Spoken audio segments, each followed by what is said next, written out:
Hi, everyone. This is acyuta-bhava from Nightlight Astrology. It is January 10th today. Happy lunar eclipse in the sign of Cancer.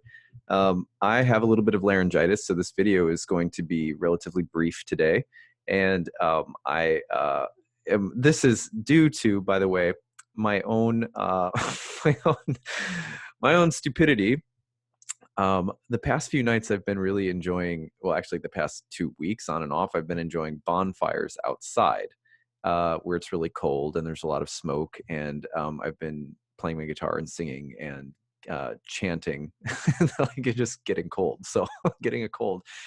So actually, my whole household has one right now. We're like in a recurring cold pattern because of my daughter's building of her immunity system, her immunity through preschool as well. So nice and fun.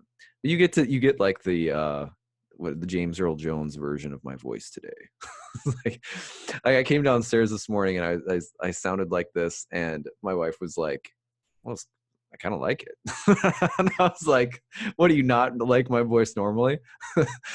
Anyway, okay, so let's talk about this lunar eclipse in the sign of Cancer. I have 10 things that I'm going to talk about. I'm going to zip through them like that today. 10 things you can look for with a lunar eclipse in the sign of Cancer. We're not going to talk about Saturn and Pluto's conjunction as much because we've done a 4-part series, a panel talk. At this point, it's like, well, let's just see what happens. So not as much on Saturn and Pluto today, just kind of focusing on the lunar eclipse in Cancer, what you might have gotten out of it already today, what you might see in the next couple of days. So first of all, the big one with the lunar eclipse in the sign of Cancer is family karma. Don't be surprised if there's just a deeper level of drama going on right now and for the past year to year and a half around family karma, because the sign of the moon has been receiving eclipses. So if you're dealing with deeply seated issues in your family, and that's normal, first of all, and know that we're all partly working to heal our ancestral lines to make it better for the generations ahead of us. We all have unconscious areas. We're all a family member that someone else can't stand to be around for too long. You know what I mean? So um, some deep learning though that's going on there, and some of it's been quite painful as well. So at any rate, family karma, normal. Number 2, emotionally regressive karma. If you are backsliding into infant-like behavior, immature, childlike behavior, if you are going through a time in your life where you are emotionally regressing in some way, this eclipse can help get you back on track or can potentially amplify regressive, emotional, needy qualities. So be very careful of that. It can also be a time where you just look and you say, this behavior, this attitude, this need, this want is emotionally immature, and it's time to let it go. So watch for emotionally regressive karma. That's number 2. Number 3, karma from the past. This is really interesting. I knew this was a thing, but I actually got a message from my dad today who did he did some ancestry DNA studies or something. And he found out that my grandmother, whose name was Frida Cooper, her great great great great grandfather or something like that was the brother of James Fenimore Cooper, the author of The Last of the Mohicans.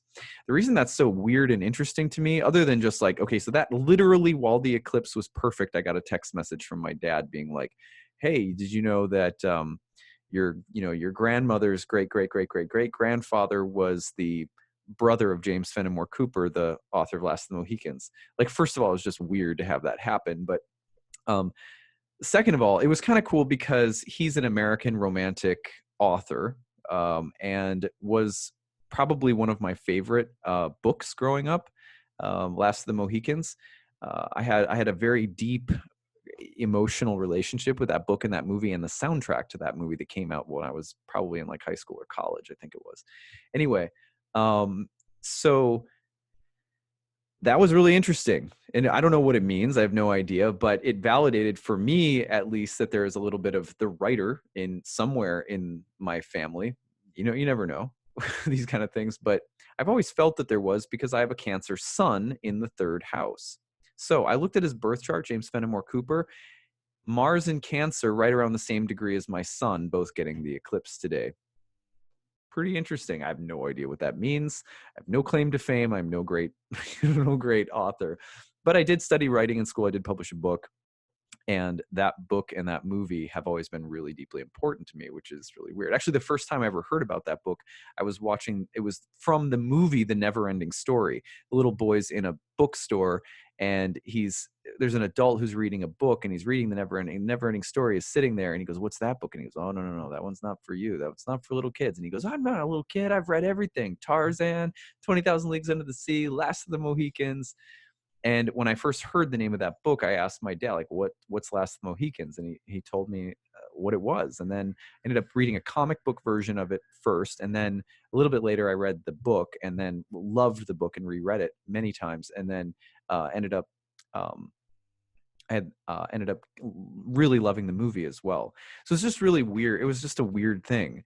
Sometimes in my experience with eclipses in Cancer, looking back at them in my life and looking at them in other people's lives too, actually, weird stuff from the past just comes up, like deep ancestral things, memories, dreams, reflections on the past just come up. So that's normal. Anyway, for number 4, healthy versus unhealthy detachment.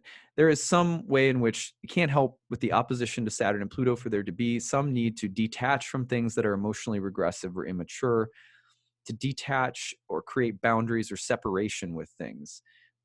Also to create structures, disciplines, better habits. But it's also not just about detaching or setting up new boundaries or disciplines or habits. It's also about how you inhabit them. So structure alone doesn't deliver the results of meditation. It's the quality of your meditation, not just the fact that you sit every day, right? You have to actually have an inner experience for meditation to really be instructive in our life.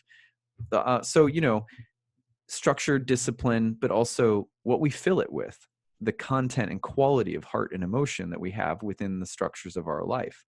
So healthy versus unhealthy detachments or attachments. Look at those.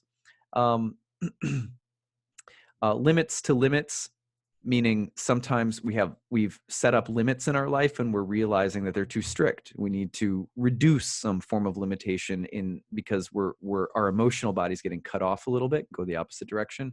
Number 6, things coming up from the unconscious, kind of like the ancestral or the past, just things that come up emotionally that just like rise to the surface suddenly. For example, kind of blending some of these themes together. One of the things that I love to do is I love to personally respond to students, to clients, to people who are watching my YouTube. And I love to have some personal interaction.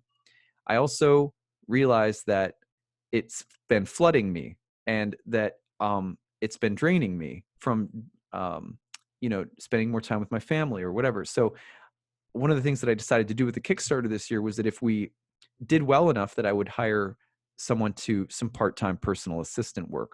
So I made that hire as the eclipse was coming through this week, right? So that sense of looking at, the way in which you tend to get overwhelmed emotionally, physically, and saying, even though I love giving so much of myself, my energy, my love, my attention to something, I need to create some healthy detachment from it. For example,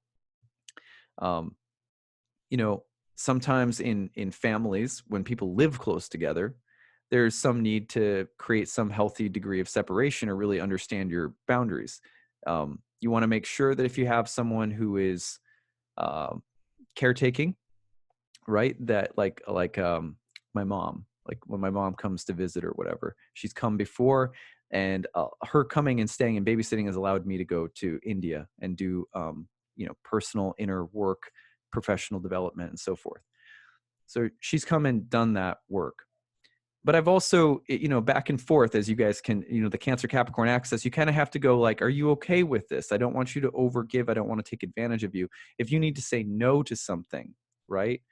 And even though you're a mom and like, it's sort of like you could just emotionally keep giving and giving and giving, and it might drain you to do so, then sometimes you have to say no, and you have to set up a boundary or something like that. So, and I'm just using that as an example where, in family relationships, sometimes we need to have boundaries around how much we can give and how much we should take or not take. care and attention versus coldness and distance. All of these kinds of things within relationships can come up right now and just sort of, jump out from the unconscious and suddenly become really important. And suddenly we're dealing with these dynamics really strongly. That's what happened for me during this eclipse season, during the Kickstarter. I was like, I think I'm going to get a personal assistant, because even though I love the personal interaction, I need someone to help me with it because I get a little overwhelmed. So that was a hard choice. It's a typical like Capricorn Cancer type of dilemma. So anyway, and I'm really, really fortunate that the support of all of you, by the way, put me in a position to be able to receive some support throughout the year. So I sometimes get over 100 emails a day from people asking questions and stuff like that. It's just really, really hard to manage sometimes. So